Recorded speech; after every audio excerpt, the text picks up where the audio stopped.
आप सभी लोगों का बहुत बहुत स्वागत है। वेदांत दर्शन के अंदर शंकराचार्य का जो दर्शन है उसको अद्वैतवाद कहते हैं और रामानुजाचार्य का जो दर्शन है उसको विशिष्ट अद्वैतवाद कहते हैं। तो इन दोनों दर्शनों में जगत के संबंध में विचार मिलता है और दोनों विचारधाराओं में अंतर दिखाई पड़ता है। तो हम ये देखने की कोशिश करेंगे कि रामानुज ने किस आधार पर शंकराचार्य के जगत विचार की आलोचना किया है और अपना मत रखा है। तो कंसाइज वे में आपके सामने जगत के बारे में विचार रखने की कोशिश की जाएगी। तो आइए देखिए, हम शंकराचार्य के जगत की जो अवधारणा है उसको दो संदर्भों में देखेंगे। पहले वो सत्य की विचारधारा देते हैं, यानी सत्य की परिभाषा जो है वो स्थापित करते हैं। उसके बाद वो असत के बारे में बताते हैं और फिर वो बताते हैं कि जगत जो है न तो सत्य है न वो असत है, वो अनिर्वचनीय है, यानी सत असत से विलक्षण है, यानी सत सत विलक्षण वो सत्ता के रूप में स्थापित होता है जगत। इसलिए जगत के मिथ्यात्व की विचारधारा शंकर के दर्शन में दिखाई पड़ती है। तो पहले हम सत्य की विचारधारा देख लेते हैं कि सत्य की क्या परिभाषा है।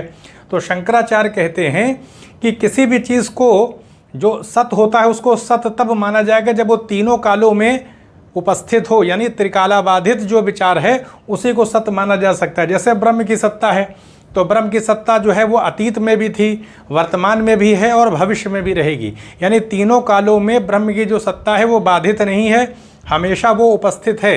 यानी ब्रह्म का जो एग्जिस्टेंस है वो तीनों कालों के अंदर उपस्थित है। जबकि हम दूसरी वस्तुओं को अगर देखें, संसार की वस्तुओं को देखें, तो उनकी सत्ता कुछ समय तक रहती है, बाद में वो चीज़ें जो हैं नष्ट हो जाती हैं। तो ऐसे में जो संसार की वस्तुएं हैं वो सत्य की कोटि में नहीं आ पाएंगी, क्योंकि उनकी सत्ता कुछ समय के बाद नष्ट हो जाती है। तो इस तरह शंकराचार्य बताते हैं कि जो सत्य होता है वो त्रिकाला बाधित होता है, यानी तीनों कालों में अबाधित होता है, यानी तीनों कालों में वो उपस्थित होता है। कोई भी काल जो है उस वस्तु को बाधित नहीं कर सकता। जैसे संसार की वस्तुएं हैं वो बाधित हो जाती हैं, वर्तमान में तो रहती हैं लेकिन आगे जा कर के उनका नाश हो जाता है। तो इस तरह से पहली विचारधारा उन्होंने बताई कि अगर सत्य के आधार पर हम जगत को देखें तो जगत जो है वो सत्य के रूप में स्थापित नहीं हो पाता है, क्योंकि जगत की जो वस्तुएं हैं वो कुछ समय के बाद नष्ट हो जाती हैं। तो इस तरह से हमने देखा कि शंकराचार्य बताते हैं कि जो सत्य होता है वो त्रिकाला बाधित होता है, यानी तीनों कालों के अंदर किसी भी वस्तु की सत्ता अगर रहेगी तो वो त्रिकाला बाधित है, यानी त्रिकाल यानी तीन प्रकार के जो काल हैं उसमें अबाधित है वो सत्ता। तो वो सत्ता सिर्फ ब्रह्म की है, क्योंकि वही सत्ता जो है वो तीनों कालों में हमेशा उपस्थित रहती है, वर्तमान में भी है, अतीत में भी थी और आगे भी रहेगी। तो जगत को इस आधार पर उन्होंने मिथ्या साबित किया है। अब फिर हम देखते हैं कि असत के आधार पर अगर हम जगत को चेक करने की कोशिश करें, जांचें, तो असत की जो परिभाषा है वो ये है कि जिसकी सत्ता तीनों कालों में न हो, यानी कोई भी वस्तु अगर तीनों कालों में उपस्थित नहीं है, यानी भूतकाल में, वर्तमान काल में और भविष्य काल में अगर कोई वस्तु उपस्थित नहीं रहती है तो उसी को असत कहा जाता है। तो इस आधार पर अगर हम जगत को देखें तो जगत की सत्ता दिखाई पड़ती है।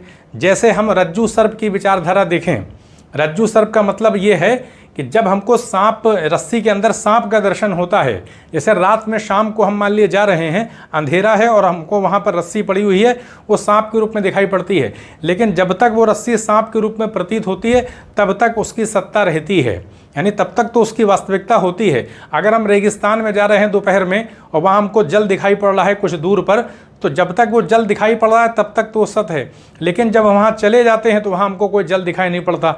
उसी तरीके से जब हम रस्सी का ज्ञान कर लेते हैं तो सर्प का ज्ञान क्या हो जाता है, बाधित हो जाता है। तो जो जगत की विचारधारा है वो ना तो सत्य है और न ही असत है।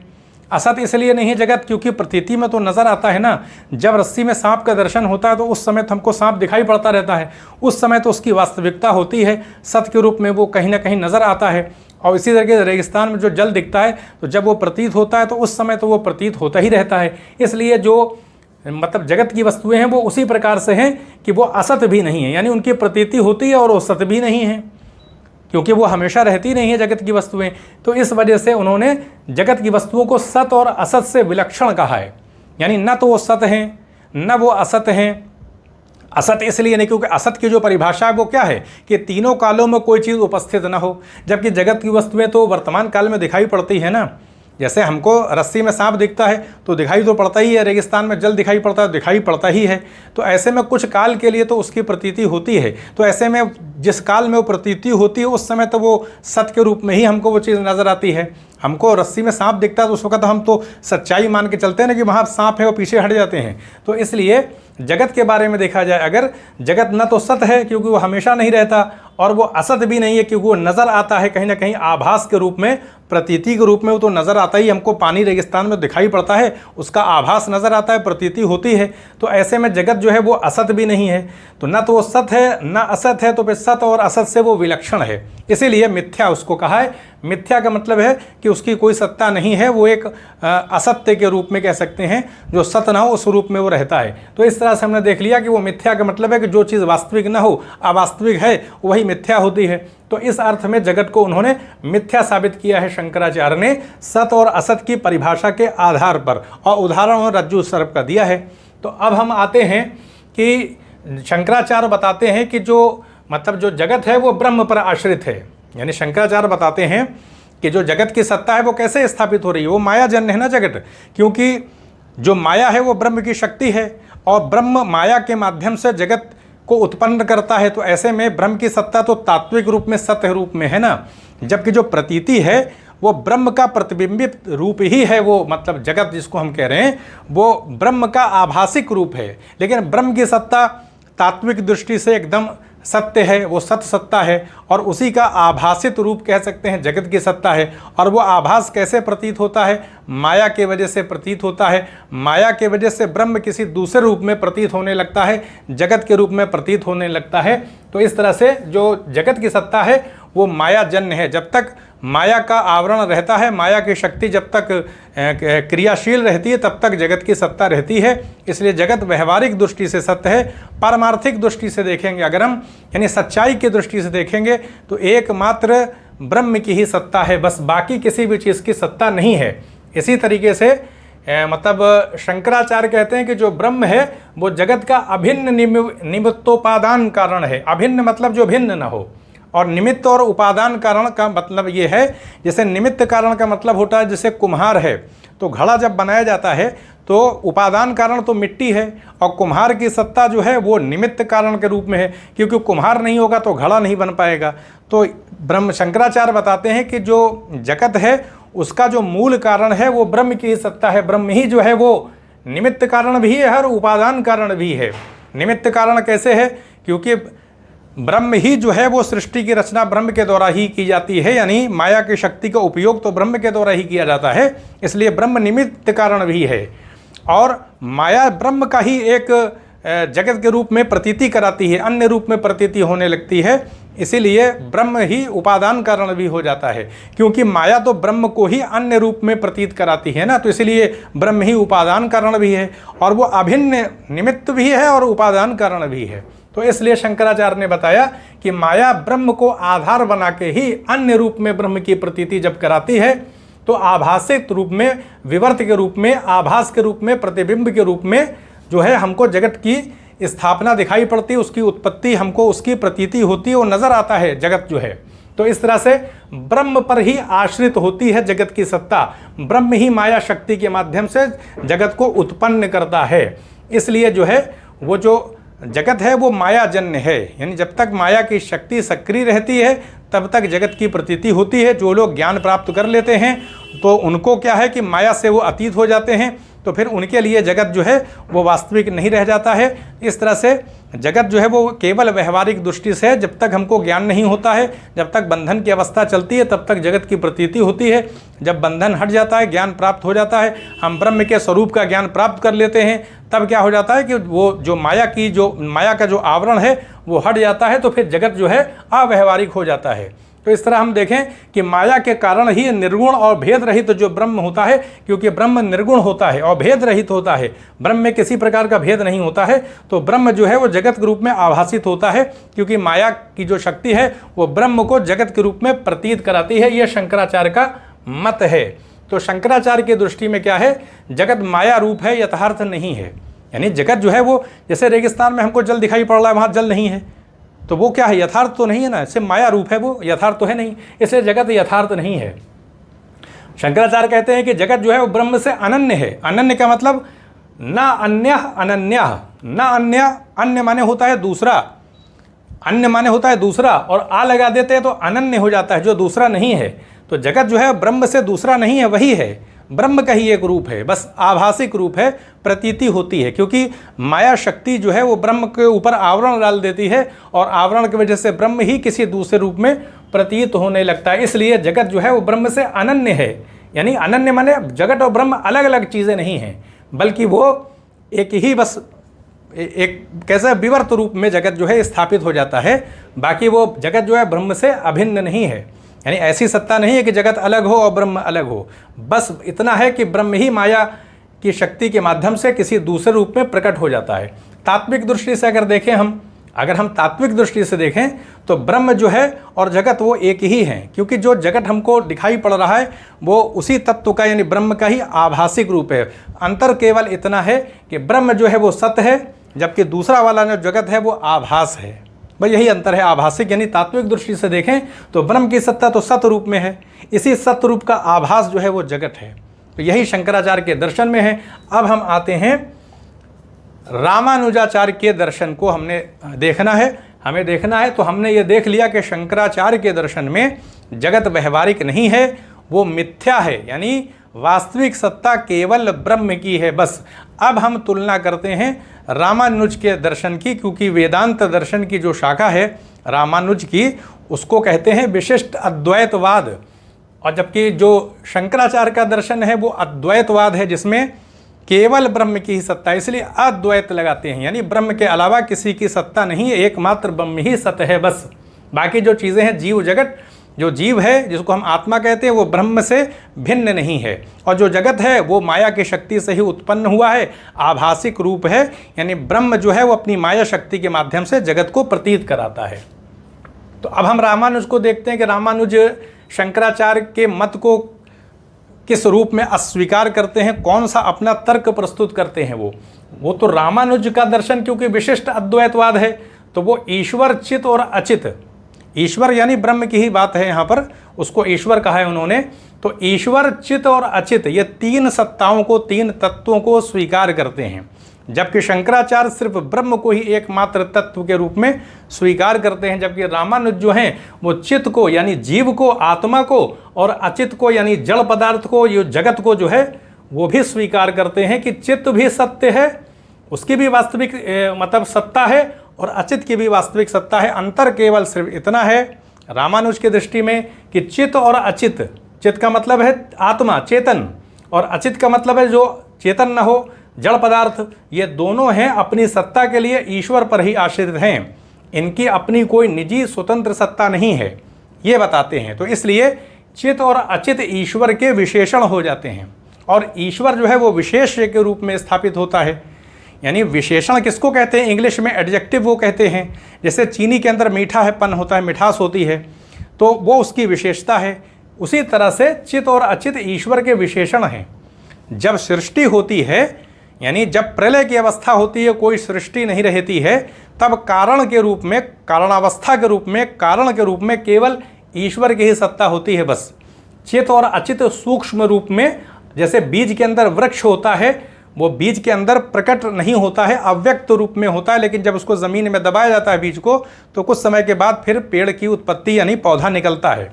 तो इसी तरह से चित्त और अचित प्रलयावस्था में जब सृष्टि नहीं होती है, उस वक्त वो ईश्वर के अंदर ही अव्यक्त रूप में मौजूद होते हैं। और जब सृष्टि की अवस्था होती है, ईश्वर के द्वारा जीवों के अतीत कर्मों का फल दिलाने के लिए जो सृष्टि की जाती है, सृष्टि की रचना की जाती है, तो सृष्टि को प्रकट किया जाता है। तो जो प्रकटीकरण सृष्टि का होता है वो विशेषण के रूप में होता है, यानी ईश्वर के अंदर कोई परिवर्तन नहीं होता, उसके विशेषण में परिवर्तन होता है, विशेष में कोई परिवर्तन नहीं होता है। तो इस तरह से सृष्टि जब होती है तो ईश्वर की सत्ता पर कोई प्रभाव नहीं पड़ता है, जो कुछ भी प्रभाव पड़ना है वो विशेषण पर पड़ना है, यानी चित्त और अचित का विकार होता है, इन्हीं के अंदर विकृति पैदा होती है।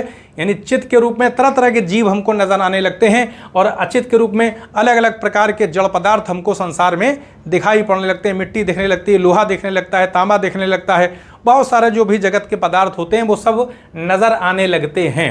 तो इसका मतलब ये है कि रामानुज के हिसाब से ईश्वर और चित और अचित ये तीन तत्व हैं। चित और अचित ईश्वर पर आश्रित होते हैं, इनकी अपनी कोई निजी स्वतंत्र सत्ता का मतलब ये है कि ये ऐसा नहीं कि ये ईश्वर के रूप में हो, यानी ईश्वर पर आश्रित न हो, बल्कि ये आश्रित रूप में ईश्वर के अधीन रहते हैं। ईश्वर ही इनका नियंता होता है, ईश्वर ही इनको इनके अंदर विकार पैदा करता है, और चित और अचित में जो विकार होता है वही विकार हमको इस सृष्टि के रूप में नज़र आ जाता है। तो इसलिए चित और अचित जो हैं यही सृष्टि के उपादान कारण बन जाएंगे, और ईश्वर जो है वो निमित्त कारण बन जाएगा, क्योंकि ईश्वर के माध्यम से ही जीवों को अतीत कर्मों का फल दिलाने के लिए सृष्टि की जाती है। तो इस तरह से हमने ये देखा कि रामानुज जो है वो चित और अचित को उपादान कारण के रूप में स्वीकार करते हैं। चित के रूप में अलग अलग प्रकार के जीव जो हैं वो पैदा हो जाते हैं, उपादान के रूप में ईश्वर निमित्त कारण बन जाता है। अलग अलग प्रकार के जीव जिसमें मनुष्य भी हैं और भी जीवधारी हैं वो उत्पन्न हो जाते हैं, और अचित के रूप में तरह तरह के पदार्थ पैदा हो जाते हैं। तो जब सृष्टि होती है तो फिर क्या होता है, चित और अचित में ही परिवर्तन होता है। इस परिवर्तन का कोई प्रभाव ईश्वर के ऊपर नहीं पड़ता है, ईश्वर इस प्रभाव से अभिन्न होता है। तो ये हमने देख लिया, रामानुज की विचारधारा है। तो रामानुज जो हैं वो ये बताते हैं कि चित और अचित स्वतंत्र नहीं होते हैं। फिर रामानुज बताते हैं कि ब्रह्म जगत का निमित्त और उपादान कारण दोनों है। जैसे बताया कि ब्रह्म ही निमित्त कारण भी है जगत का और उपादान कारण भी है। कैसे उपादान कारण है, निमित्त कारण भी कैसे है, क्योंकि शंकराचार्य यही बताते हैं। तो अंतर ये है कि क्योंकि ब्रह्म जो विशेषण की बात आ रही है, चित और अचित विशेषण है विशेष्य के यानी ईश्वर के, तो सीधी सी बात है कि चित और अचित आश्रित रहते हैं, ईश्वर के ऊपर ही रहते हैं। ये विशेषण के रूप में है, ये विशेष के रूप में है।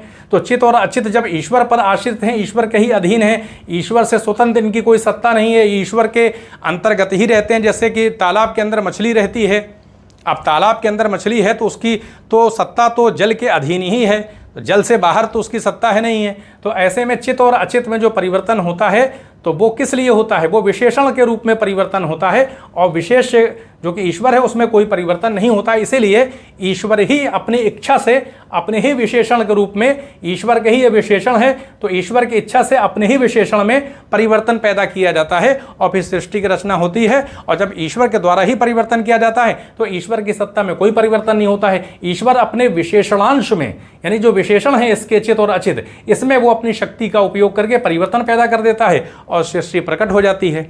तो ये रामानुज स्वीकार करते हैं। इसीलिए वो कहते हैं कि ब्रह्म ही जगत का निमित्त और उपादान कारण दोनों ही है, क्योंकि जो कुछ भी हमको दिखाई पड़ रहा है ब्रह्म यानी ईश्वर ही अपनी शक्ति से अपने ही विशेषण के रूप में, जो चित और अचित हैं ये विशेषण ही हैं, उन्हीं का परिवर्तन जो है सृष्टि के रूप में कर देता है। तो चित के रूप में तरह तरह के जीवधारी आ जाते हैं और अचित के रूप में अलग अलग प्रकार के पदार्थ हमको संसार में दिखाई पड़ने लगते हैं। तो ये रामानुज बताते हैं। फिर रामानुज कहते हैं कि जीव और प्रकृति जो है उपादान कारण है। ये बताना कि जीव और प्रकृति क्या है, उपादान कारण है, क्योंकि ये विशेषण के रूप में है तो ईश्वर के द्वारा ही अपने विशेषण, जो विशेषण रूप होता है उसी में परिवर्तन करके सृष्टि की रचना की जाती है।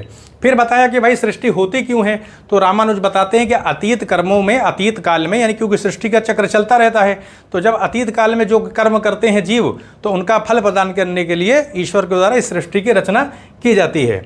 तो इस तरह से हमने देखा कि रामानुज जो है वो जगत को जो है वास्तविक मानते हैं, क्योंकि ये विशेषण के रूप में है ना। भाई जो अचित तत्व है वो तो विशेषण के रूप में ईश्वर का ही अंश है, बस अंतर कितना है कि ईश्वर विशेष्य होता है और चित और अचित उसके ऊपर आश्रित होते हैं। तो ऐसे में जो अचित तत्व होता है, जो जिससे कि जगत की रचना हुई है, तो जगत वास्तविक हो जाएगा, क्योंकि तो ईश्वर का ही तो अंश है वो। तो ऐसे में वो वास्तविक हो जाएगा, जबकि शंकराचार्य की दृष्टि में वो वास्तविक नहीं, वो माया शक्ति से पैदा है वो। और जबकि रामानुज बताते हैं कि चित और अचित वो ईश्वर के ही अंश हैं, विशेषण के रूप में है बस। तो इनमें जो परिवर्तन होगा तो तात्विक परिवर्तन तो ईश्वर की ही का है, बस अंतर ये होता है कि ईश्वर में कोई परिवर्तन नहीं होता है, चित और अचित में परिवर्तन होता है। इसलिए जीव भी सत्य होते हैं, इनकी भी वास्तविक सत्ता है, और अचित के रूप में जो जगत है वो भी वास्तविक है। यही अंतर आ जाता है शंकराचार्य के दर्शन में और रामानुज के जगत के विचार में, कि जो शंकराचार्य की दृष्टि में जो जीव हैं वो ब्रह्म से अभिन्न हैं, अलग नहीं हैं, और जो जगत है उसकी कोई वास्तविक सत्ता नहीं है, वो मिथ्या है संसार के पदार्थ। जबकि रामानुज मानते हैं क्योंकि ये जो अचित है वो ईश्वर का विशेषण रूप में अंश है, विशेषणांश है, वो उसका विशेषण के रूप में अंश है, और इसी का परिवर्तन हो रहा है तो ईश्वर का ही अंश है ना, चाहे विशेषण के रूप में हो, इसलिए जगत जो है वास्तविक हो जाता है।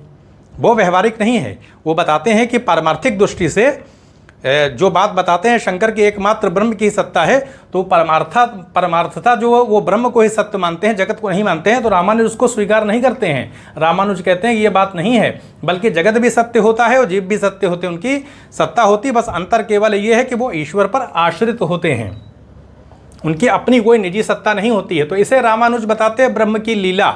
ब्रह्म की लीला बताते हैं कि जो ये सृष्टि दिखाई पड़ रही है ब्रह्म की लीला है। लीला का मतलब ये है कि ब्रह्म जो है, यानी जो ईश्वर की सत्ता है, वही अतीत कर्मों का फल दिलाने के लिए जीवों को सृष्टि का प्रकटीकरण किया जाता है, ईश्वर के द्वारा किया जाता है। तो जो प्रकटीकरण होता है उसको लीला कहते हैं। तो इस प्रकार से ये जो जगत है वो ब्रह्म की यानी ईश्वर की लीला है। तो ये बात रामानुज कहते हैं और बताते हैं कि जैसे मकड़ी के अंदर से ही जाला निकलता है, उसी प्रकार से ईश्वर से ही प्रकृति प्रकट होती है। जैसे मकड़ी से जाला निकलता है और फिर वो जाला हमको दिखाई पड़ता है, इसी तरीके से उसी प्रकार से ईश्वर से ही प्रकृति का अभिव्यक्ति होती है, वो प्रकट हो जाती है, जैसे कि मकड़ी से जाले की उत्पत्ति होती है। इस तरह देखें ब्रह्म के दो रूप हैं, कारणावस्था है और कार्यावस्था है। कारणावस्था प्रलय के रूप में है, केवल ईश्वर की सत्ता रहती है, और जो कार्यावस्था है वो सृष्टि की अवस्था है, यानी ईश्वर के द्वारा अपने विशेषणांश में चित और अचित में परिवर्तन कर दिया जाता है और फिर सृष्टि की उत्पत्ति हो जाती है। तो ये है रामानुज की विचारधारा। फिर देखिए रामानुज बताते हैं कि जो जगत है वो ब्रह्म का यथार्थ रूपांतरण है। यथार्थ रूपांतरण वो व्यवहारिक दृष्टि से सत्य नहीं, वास्तविक सत्य है वो, यानी जो जगत हमको दिखाई पड़ रहा है वो सत्य है, वो एकदम वास्तविक है, यथार्थ है। जबकि शंकराचार्य ऐसा नहीं मानते हैं, उसको आभासिक मानते हैं, और रामानुज उसको वास्तविक मानते हैं। क्यों? क्योंकि वो विशेषणांश का ही परिवर्तन है। ईश्वर का जो विशेषण है चित और अचित, उसी का परिवर्तन हुआ है, इसलिए वो जगत को यथार्थ मानते हैं। फिर वो बताते हैं कि प्रलय काल की तो बात आपको बता ही दिया कि प्रलय काल में केवल ईश्वर की सत्ता रहती है, और चित और अचित हैं ये सूक्ष्म रूप में, अव्यक्त रूप में ईश्वर के अंदर ही उपस्थित रहते हैं, जैसे कि वृक्ष बीज के अंदर मौजूद होता है। तो इसलिए हमने ये देखा कि सत कारण से उत्पन्न होने के कारण, क्योंकि वो ईश्वर से ही प्रकट होता है, तो ऐसे में जगत को वो वास्तविक मानते हैं। शंकर के उस दृष्टिकोण का खंडन कर देते हैं रामानुज, जिसमें कि जगत को व्यवहारिक दृष्टि से सत्य माना गया है। फिर एक बात आती है कि सर्वम खलु इदम ब्रह्म की जो विचारधारा है कि ये सब कुछ ब्रह्म है, जो कुछ भी दिखाई पड़ रहा है, जगत संसार जो कुछ हम देख रहे हैं ये सब ब्रह्म है। तो ये उपनिषदों में विचारधारा ही है सर्वम खलु इदम ब्रह्म। तो ये शंकराचार्य के मत की पुष्टि होती है। तो रामानुज इसकी व्याख्या करते हैं कि ये सर्वम खलु इदम ब्रह्म की जो बात है, उसकी जो व्याख्या है वो ये है कि ऐसा नहीं है कि जगत और जीव और जगत यानी चित और अचित वो कोई असत्य हैं, केवल ब्रह्म की सत्ता है। वो बताते हैं कि सर्वम खलु इदम ब्रह्म की जो व्याख्या है वो इतना है कि चित और अचित इनमें ईश्वर का ही अंश है, यानी हर चीज़ में ईश्वर की ही सत्ता है, ईश्वर का ही अंश है। ये है सर्वम खलु इदम ब्रह्म। इसका मतलब ये नहीं कि चित और अचित अवास्तविक हो जाते हैं। तो ये उन्होंने अपनी एक व्याख्या प्रस्तुत किया है। तो ये हमने देखा। अब इसकी समीक्षा कर लेते हैं थोड़ी सी। समीक्षा का मतलब ये कि ये थोड़ा सा इसमें आते हैं कि रामानुज की विचारधारा क्या वास्तविक रूप में सत्य है, क्या उस पर कोई आरोपण किया जा सकता है, कोई प्रश्न उठाया जा सकता है। तो इसको भी आइए देख लेते हैं। तो देखिए समीक्षा की गई है कि क्या विशेषणांश के परिवर्तन से विशेष अप्रभावित रहता है। एक बात आती है कि आप ये कह रहे हैं, जैसे रामानुज ने कहा है कि जो विशेषणांश के रूप में चित और अचित होते हैं, जैसे हम जानते हैं कि एक नाउन होता है यानी संज्ञा कहते हैं, और एक विशेषण होता है, और विशेषण जो है संज्ञा की विशेषता प्रकट करता है। तो ऐसे में जो ये विशेषणांश के रूप में चित और अचित हैं, इनमें परिवर्तन होता है, तो वो तो ईश्वर का ही अंश है। तो फिर ऐसा कैसे हो सकता है कि विशेषणांश में परिवर्तन हो रहा है, चित और अचित में परिवर्तन हो रहा है, और उस परिवर्तन का कोई प्रभाव ईश्वर पर नहीं पड़ रहा है? तो ये बात स्वीकार नहीं की जा सकती है। इसकी कोई सुसंगत व्याख्या जो है, राइट इसकी एक्सप्लेनेशन नहीं दी जा सकती, सही इसकी व्याख्या नहीं की जा सकती है कि ऐसा कैसे हो सकता है कि विशेषणांश में परिवर्तन हो रहा हो और उसका असर विशेष पर न पड़ रहा हो, ईश्वर पर न पड़ रहा हो। क्योंकि रामानुज ये बताते हैं कि विशेषणांश में ही परिवर्तन होता है और उस परिवर्तन का कोई भी प्रभाव ईश्वर के ऊपर नहीं पड़ता है। दूसरी बात आती है कि क्या जगत के दोष ब्रह्म को व्याप्त नहीं करते? जगत के अंदर बहुत सारे दोष भी, कमियां भी दिखाई पड़ती हैं। यानी ये जो जगत है इसके अंदर बहुत सारे दोष दिखाई पड़ते हैं, कुछ कमियां नजर आती हैं। तो फिर अगर वो विशेषणांश का ही एक परिवर्तित रूप है, चित और अचित का ही विस्तार इस सृष्टि के रूप में दिखाई पड़ रहा है, तो ऐसे में जो दोष होगा तो फिर तो वो ब्रह्म के ऊपर दोष आ जाएगा ना, क्योंकि चित और अचित तो उसी के अंश हैं। तो ऐसे में जो संसार में दोष दिखाई पड़ता है उसकी क्या वैसे व्याख्या की जाएगी? क्या उस दोष का प्रभाव ब्रह्म पर नहीं पड़ेगा, ईश्वर पर नहीं पड़ेगा? किसी न किसी रूप में अगर हम संसार में कोई दोष देखते हैं और रामानुज कहते हैं कि चित और अचित उसके विशेषण हैं, ईश्वर के विशेषण हैं, ईश्वर में कोई परिवर्तन नहीं होता, परिवर्तन केवल विशेषणांश में होता है, चित और अचित में होता है, और यही संसार में ये अभिव्यक्ति दिखाई पड़ रही है, संसार में जीव तरह तरह के दिखाई पड़ रहे हैं और जगत के पदार्थ दिखाई पड़ रहे हैं। तो अगर इनमें कोई दोष मान लिए पा लिया जाता है तो उस दोष से क्या ईश्वर के ऊपर असर नहीं पड़ जाएगा? तो एक ये प्रश्न होता है जिसका एक सही समाधान नहीं हो पा रहा है। तो इसलिए कुल मिलाकर के रामानुज को बहुत प्रतिष्ठा नहीं मिल पाई, मतलब शंकराचार्य को ही, उनके ही अद्वैतवाद को ज़्यादा प्रतिष्ठा मिली है। लेकिन फिर भी रामानुजाचार्य ने भी अपना एक प्रयास करके अपनी विचारधारा को स्थापित किया। तो फिर किसी और विषय पर, यानी जो जीव का विचार है, आत्मा का विचार है, उसमें भी कभी किसी दिन जो है वो दोनों ही, मतलब जो शंकराचार्य हैं, रामानुजाचार्य हैं, इनके दर्शनों को स्पष्ट करने का प्रयास किया जाएगा। तो चैनल को सब्सक्राइब भी करें, शेयर भी करें। आप सभी लोगों का बहुत बहुत धन्यवाद।